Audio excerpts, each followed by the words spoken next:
Hello and welcome to PGurus channel. I'm your host Sri Iyer. Today we have with us a security expert whose expertise lies in practically every part of the world, but he's especially very proficient with the happenings in and around South Asia. And I can't say enough good things about him. You will know who I'm talking about when you see him. He is also an expert in not just around South Asia, but also with far-flung areas such as United States, China, and Taiwan, South Korea, and so on and so forth. Very respected man, a member of a royal family, Professor M D Nalapat. Welcome to PGurus channel again, Professor Nalapat. Thank you, Sri. And I'm here in the capital of your home country, the United States. I'm here in Washington, D.C. So that's great. How's the weather up there? It's just beginning to get really hot here. Well, it's by Delhi standards, it's still pleasantly warm. I see.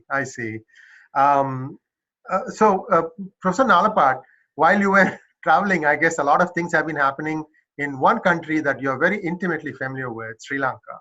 I know a few months back, you were instrumental in getting Sri Rajapaksa to visit India, and you had done a lot of groundwork for that, and that meeting went off very successfully.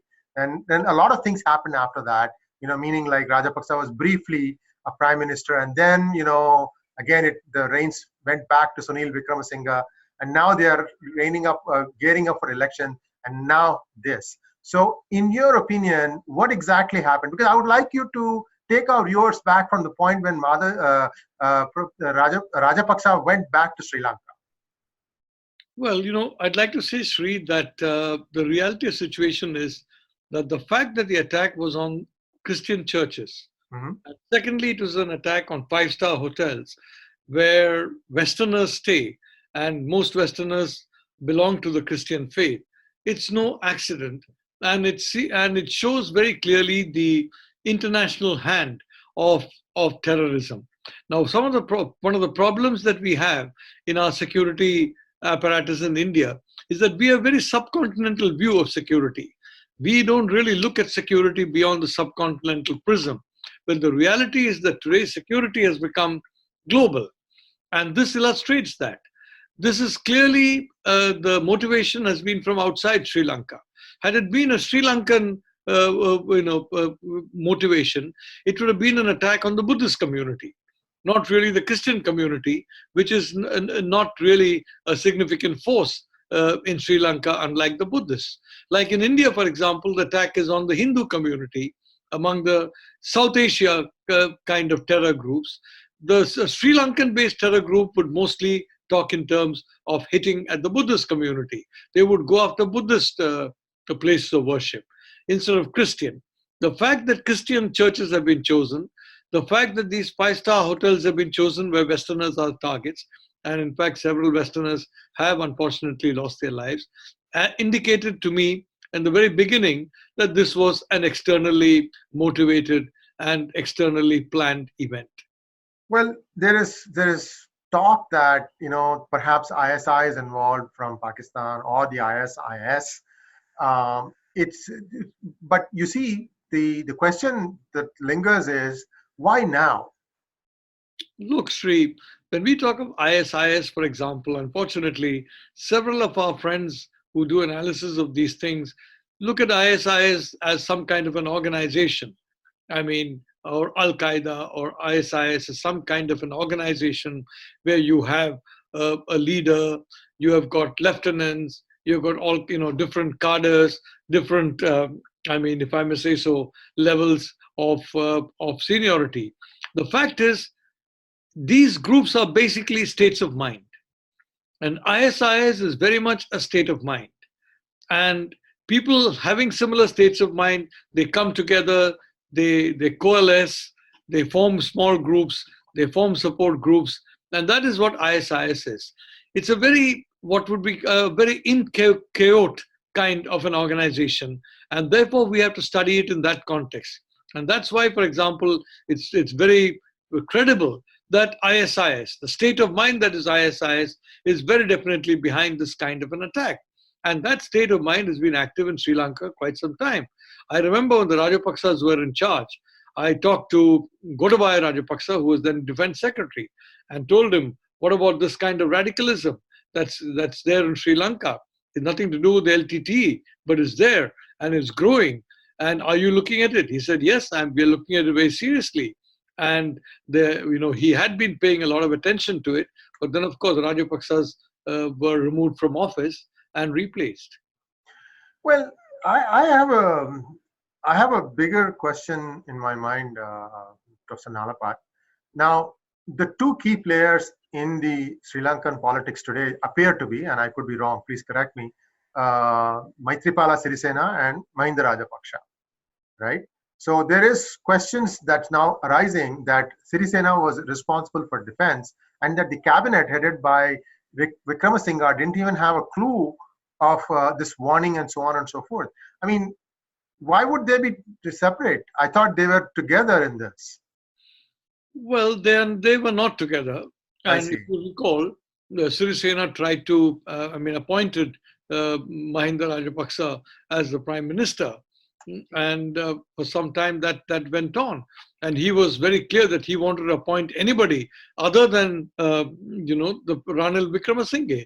He tried, for example, to have the Premadasa's son, who appointed as the prime minister, and he offered it to him on a platter, and Premadasa's son declined. I don't know if he's going to regret that in the future, but he declined. The fact is there's no love lost between the president and the prime minister. And I think, frankly, it's extremely irresponsible on the part of the president not to have briefed the prime minister on this kind of matter, because on this kind of a matter, it's not narrow politics. On issues of security, you have to come together. If not as a community, then as a government. Absolutely. I couldn't agree with you more. And I mean, this stands, it's applicable for Indian politicians too. Absolutely. Now, see, today the defense secretary has been... In the context of, I may say so, state and central government. They do need to work together. Yes, absolutely. Now, it looks like today there's a change in guard in terms of the defense secretary. Essentially, do you think that Sirisena is probably blaming it on his defense secretary and then kind of washing his hands off of this one? I mean, this is not something that would have not been brought to the attention of the president, right? Well, the fact is that this kind of thing would have taken weeks of preparation. Yes. There would have been traces on the internet. Now, I'm here in the United States. Yes. And you guys in the United States are very good at tracking in the internet what the kind of chatter that goes on. Yes. Your algorithms are very good at finding out chatter that is significant. And the United States has been very good in tracking that kind of chatter.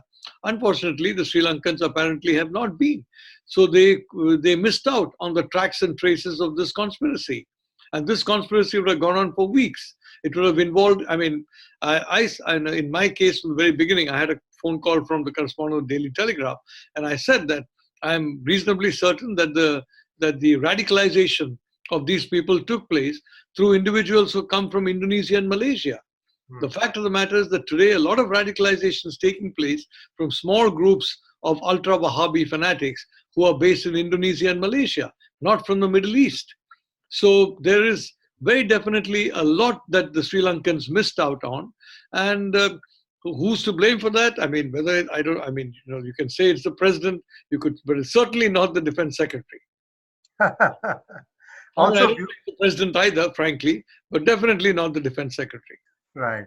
Now, I would like to add to what Professor Nalapat just said, that if you happen to be subscribing to Netflix, I would encourage you to watch the series called Pine Gap, PINEGAP. It essentially lays out how the United States monitors all these activities. According to that serial, there are 3 listening posts that the United States has, one in Denver, one in the United Kingdom, and one just off of the town of Alice Springs in Australia. Anyway, that's just an aside, but it gives... I want to say one thing, that I wish in India, where we have a government that's got the common sense to invite the United States to set up a 4th listening post in there, for example, in the Andaman Islands or in some other location. I would say it would be very, very helpful to us, and we can get real-time data from that. Absolutely, that would be a great thing. But anyway, India things don't move that quickly. especially when we want them to move. Especially we say it's definitely not going to move quickly. We have that luck. But moving forward, what do you think is going to happen? Look, Sri, the point is that this is a clear indication that the idea of ISIS is alive, and the idea of they are looking for spectacular events. Essentially, these are recruiting methods for ISIS. They want to tell susceptible populations that look, we are not gone, we are not finished yet, we are not defeated, we are there, and we are kicking hard. So I think you can expect efforts at more such activities and directed at the same kind of targets that have got relevance in what they believe is a continuation of the ancient crusades.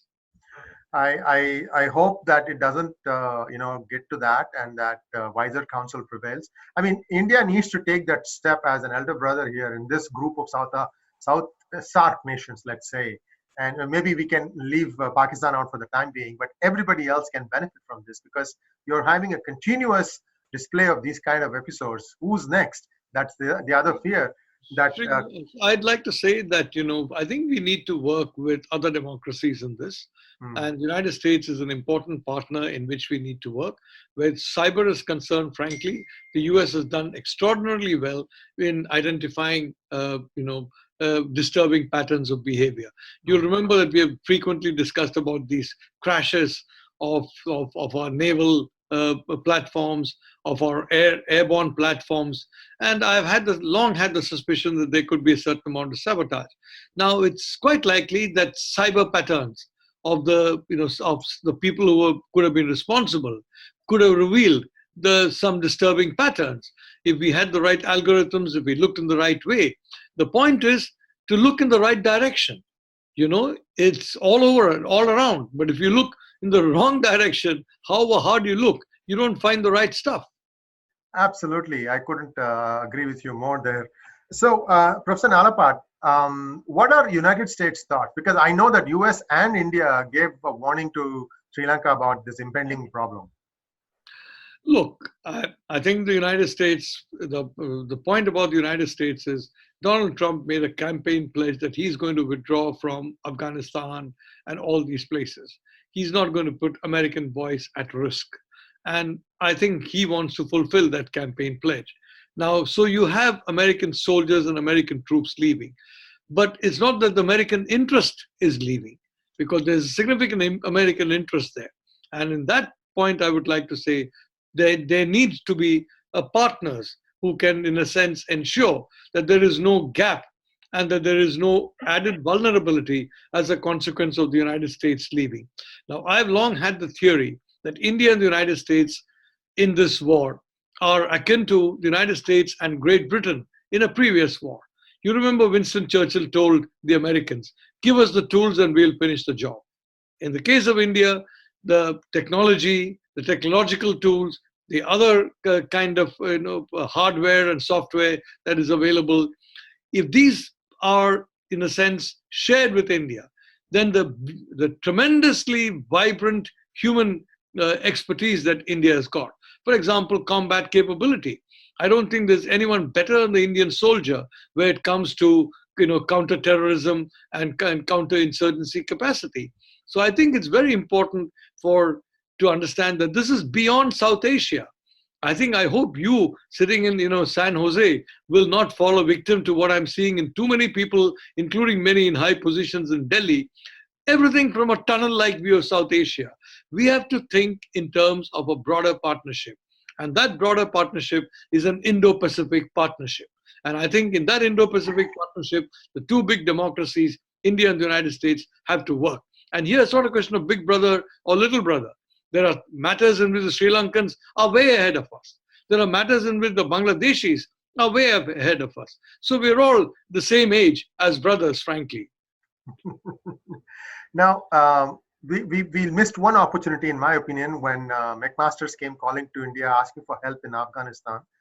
I'm hoping that there is going to be a change in mindset, especially in the Prime Minister's office, the Prime Minister's mind, the Defense Ministry, North Bloc, South Bloc, wherever, because you got everything handed to you in a platter, and why would you not take it? I mean, it just beats me. It completely. Shri, I'd like to say that I'm a little worried about whether in India, long back, I remember my friend George Tanham, I mean, he was a great strategic thinker. His most famous axiom was India doesn't have a strategic plan. Indians don't think strategically, they think tactically.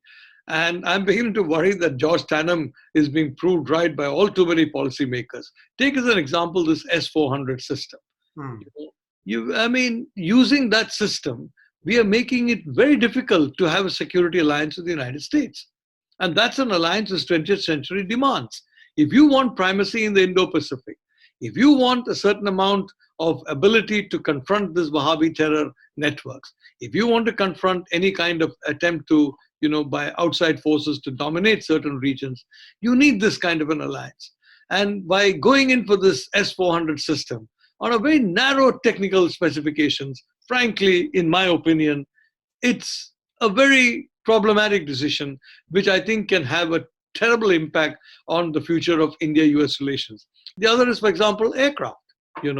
If you buy an aircraft purely from a very narrow service-oriented point of view, rather than from a broader geopolitical view, then you do something with a short-term benefit and long-term, loss of advantages. Short-term gain, long-term pain. So I'd say, short-term in the sense, short-distance gain and long-distance pain. Let's put it that way. It's not the short-term and long, because right from the short-term itself, when you may take a decision like buying S-400, you are actually giving a signal to the United States, you're not serious about a defense relationship. Or if you're serious about it, you don't know the first thing about how to organize that kind of relationship. It's like the United States. You negotiate with the Taliban, and then you tell us that you're serious about fighting terror in South Asia. And, I'm really surprised that Donald Trump, who's a brilliant man, he has gone and chosen all kinds of people who have failed multiple times in Afghanistan. Poor Mr. Khalilzad has tried maybe 1,001 times. You have the 1,001 Arabian Nights, Khalilzad's 1,001 attempts to broker peace in Afghanistan. And now Donald Trump has chosen the same Khalilzad for 1,002 nights. I mean, as though the 1,001 nights is not enough. One more night, one more attempt. So frankly, I don't understand you guys either. That S-400 deal came from out of the blue. There was no negotiations of anything, there was nothing, no buzz in the media, and bam, India just went and bought those planes from Russians, and who knows? So maybe it was India's way of telling US what they thought of their decision to support or start talking with the Taliban. Who knows? I don't think that the two are related. I think we just looked at it from a very narrow point of view. A lot of our air defense systems are Russian-based. So this is also Russian-based. It'll fit in more. We didn't think of the big picture. The problem is when our bureaucracy is trained to think in terms of immediate outcomes and in terms of tactical outcomes, not in terms of strategic outcomes and not in terms of the long view. And now we are confronted with a situation with some countries, for example, China. China takes a very long view. China takes a very strategic view. And when we are next door to China, frankly, and we have to understand that we need to take a similar kind of long-term strategic view on some of these matters. Well, that also would explain why India did not build a wall across a 16-kilometer area, which is what the width of the Khyber Pass is. Quite. Well, I'm sorry to say, nor did India take over the whole of Jammu and Kashmir, frankly, which was there on a platter. So I'm sorry to say that we didn't do that either. That was offered 3 times, right? That was offered 3 times. Let's be honest. It's a saga of. I'm looking at. We had 93,000 Pakistani prisoners of war, and we could not make Bhutto sign on the dotted line that at least the line of control is the international border. We didn't. Yes. With that kind of a bargaining chip in your hand, you throw it away. What does it say? It says that you are basically, whether it is on TRIPS, whether it's on WTO, whether it's on climate change, quite frankly, our negotiators for decades have let down the Indian people. Until today, ministers, prime ministers, they still choose the same narrow belt of bureaucrats and ex-bureaucrats and never go beyond them. So when are our politicians going to learn? I don't know. Well, I suppose viewers, some of you may have seen the movie Tashkent Files. I think if you were trying to find an answer to this question that Professor Nalapat just posed, watch that movie, especially the final credits. Thank you very much, Professor Nalapat. Hello. Yeah, thank you very much, Sri. Thank you. And so far as Tashkent Files is concerned, I'm sorry to say that till today, the Indian people, all these details about Shastriji have been kept secret from the Indian people. Till today, a lot of the, almost everything that was kept secret in the past has still been kept secret over the last 5 years. I'm a bit disappointed, to say the least. I couldn't agree with you more. I mean, the thing is, like, you think that a change in government, a change in the mindset, from one party to another party would bring about a change, and it is unfortunately not. You say you change the government, and then you appoint the same people who ran things in the old government. And let's say, for example, you appoint a bunch of civil servants who helped ministers make money, tons of money, and took a lot of that money for themselves.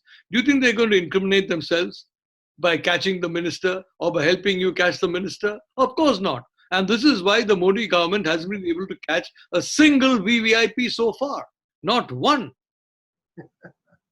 Well, this is unfortunate. Let's hope that some good prevails. Thank you very much, Professor Nalapat. We'll have to talk about that on a different session. Absolutely. Thank you. Yeah, thank you.